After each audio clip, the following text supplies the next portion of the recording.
कल हम जीवन चक्र की यानी कि लाइफ साइकिल की 3 स्टेजेस के बारे में देख रहे थे, जिसका फर्स्ट है जुवेनाइल फेज, जिसे बोला जाता है किशोरा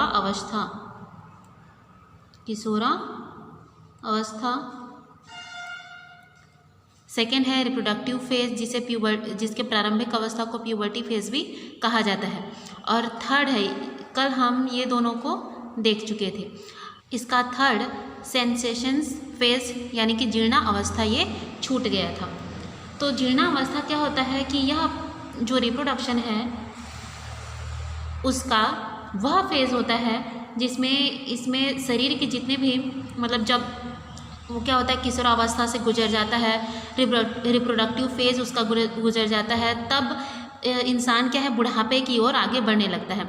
तो उस फेज़ में क्या होता है कि उसकी जो उपापचयी क्रियाएं होती हैं वो शिथिल होने लगती हैं, जो भी उसके कार्य करने की क्षमता है वो धीरे धीरे क्या है अब कम होने लगती है। शरीर की जो क्या बोलना चाहिए संरचना है उनका धीरे धीरे ह्रास होने लगता है।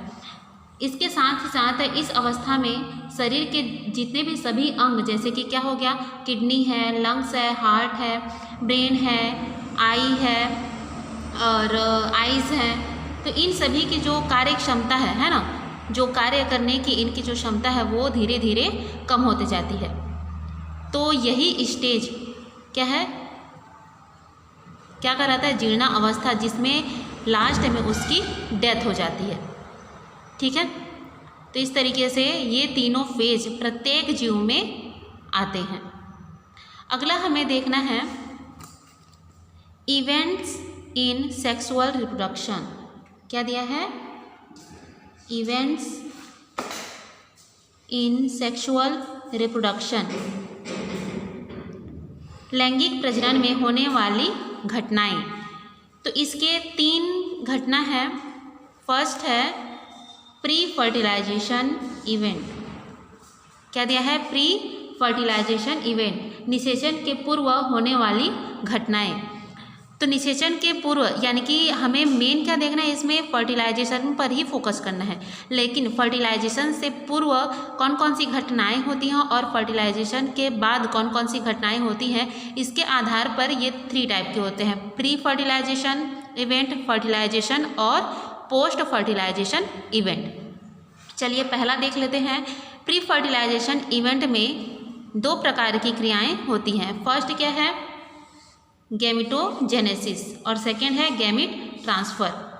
तो गैमेटोजेनेसिस फर्टिलाइजेशन की क्रिया क्या होती है ये पहले देख लेते हैं। फर्टिलाइजेशन की क्रिया में मेल और फीमेल गैमिट फ्यूज़ होकर नए जायगोट का निर्माण करते हैं।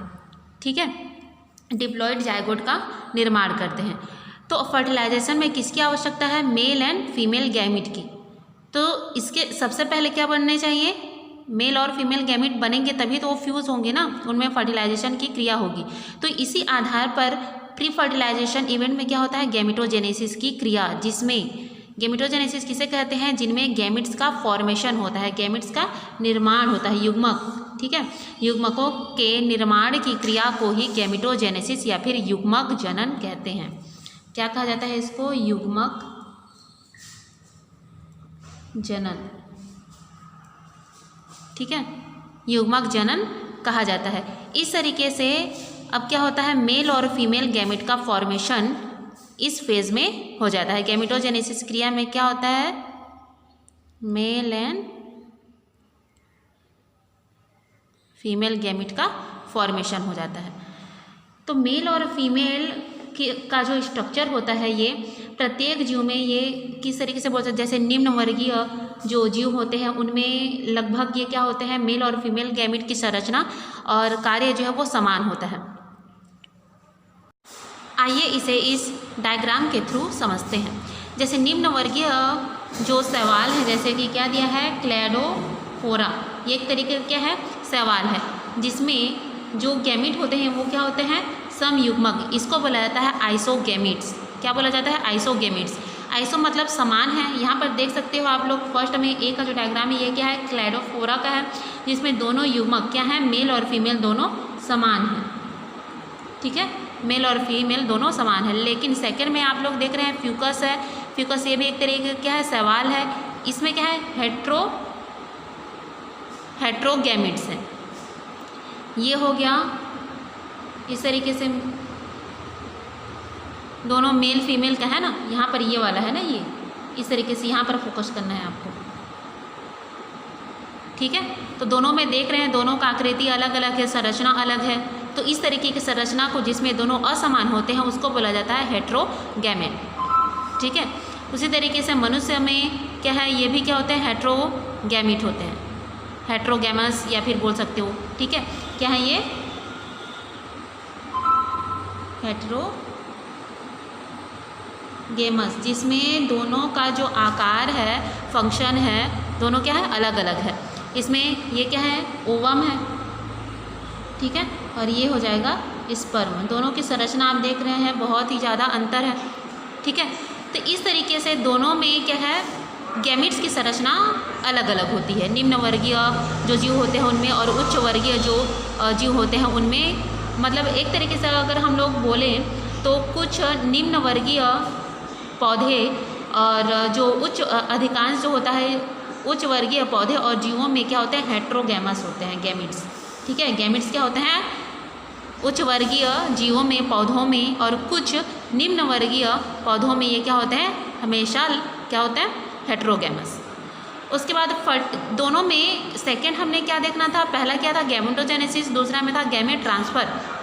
तो गैमेट ट्रांसफ़र के लिए उन दोनों को क्या है फ्यूज़ होना है। तो फ्यूज़ होने के लिए फ्यूज़न ऑफ गैमिट, ठीक है। यहाँ पर देख सकते हो मेल और फीमेल दोनों गैमिट क्या है फ्यूज़ हो रहे हैं।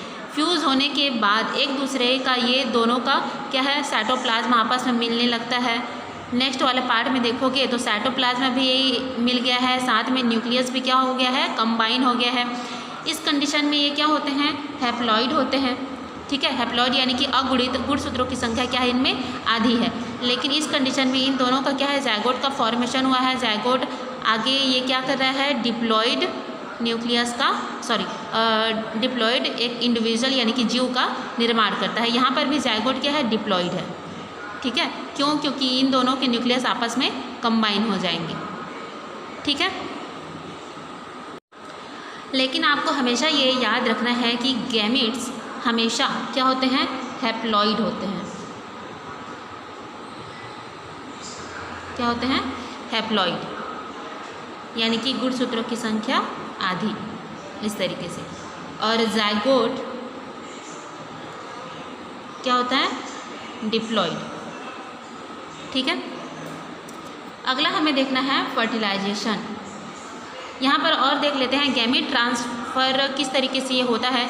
जैसे कि जीव है तो जीवों में अगर उसमें किस तरीके का फर्टिलाइजेशन हो रहा है उस पर डिपेंड करता है। जैसे कि एक्सटर्नल है इंटरनल है उस आधार पर। लेकिन यहाँ पर चलिए हम लोग कुछ माध्यम देख सकते हैं कि जैसे कुछ जीव हैं तो वहाँ पर अगर वो पानी में रहते हैं तो जैसे ही उनके गैमिट्स क्या हैं जो मेल गैमिट होता है उसको फीमेल गैमिट के पास किसी भी माध्यम से उसको पहुंचना रहता है। और उस कंडीशन में जब दोनों एक दूसरे के पास आते हैं तो दोनों कंबाइन होकर क्या बनाते हैं जायगोट का फॉर्मेशन करते हैं।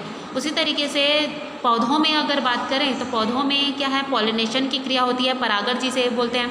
परागण की क्रिया में दो टाइप के होते हैं, एक होता है स्वपरागण और दूसरा क्या होता है परपरागण। तो इन दोनों के माध्यम से क्या है दोनों मेल और फीमेल गैमिट आपस में मतलब एक दूसरे के पास आते हैं। उसके बाद क्या होता है मतलब पास आने की क्रिया इसमें होगी, ठीक है। गैमिट ट्रांसफ़र में क्या है दोनों पास आएंगे, मतलब जायगोट का फॉर्मेशन उस टाइम उनका कॉम्बिनेशन नहीं होगा, ठीक है। लेकिन जैसे ही वो क्या हो जाते हैं कंबाइन हो जाते हैं, दोनों मेल और फीमेल गैमिट क्या है कंबाइन हो जाते हैं, तब जाकर क्या होती है फर्टिलाइजेशन की क्रिया होती है। उसी क्रिया को ही फर्टिलाइजेशन बोला जाता है, ठीक है। तो इस तरीके से पता चला कि अब इतना में यह कंप्लीट है प्री फर्टिलाइजेशन इवेंट। इसके बाद आता है नेक्स्ट फर्टिलाइजेशन। तो फर्टिलाइजेशन किसे कहते हैं? यह वह विधि होती है जिसमें मेल और फीमेल गैमिट का फ्यूज़न होता है, जिसके बाद ये डिप्लॉइड जायगोट का फॉर्मेशन करते हैं। इस तरीके से है।